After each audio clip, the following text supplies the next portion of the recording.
A petition is being put to New South Wales Health calling for more beds for people suffering from eating disorders.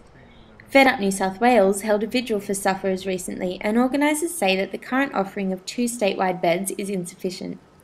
Clinical psychologist Olivia Patrick specialises in eating disorders and says that the long waiting list can be extremely detrimental to sufferers. The primary problem with the long waiting list is that patients deteriorate while they're waiting. Once the patient is on a wait list for an inpatient bed, chances are their eating disorder is already quite severe and they're already at serious risk. To have to wait between 1 and 6 months to access a bed is very, very dangerous. The FedUp campaign was actually started by a young woman called Ella Graham.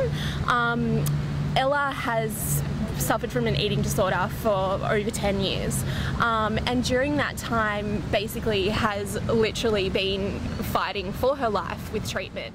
I have actually been suffering from an eating disorder myself for the last probably 2 years, and I'm in the really early stages of recovery myself at the moment, and I guess through my own journey I found the frustrations and the kind of red tape and the beating my head against a brick wall in trying to access treatment. And we're here to emphasise the need for better treatment in New South Wales and better recognition of eating disorders, not just in the health system but in the community.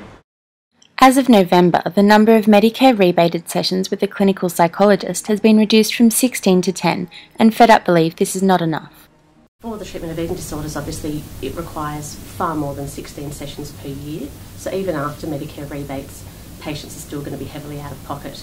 Most psychologists don't bulk bill, particularly specialist psychologists. Patrick says patients will feel pressure to recover within the 10 sessions, which is unrealistic.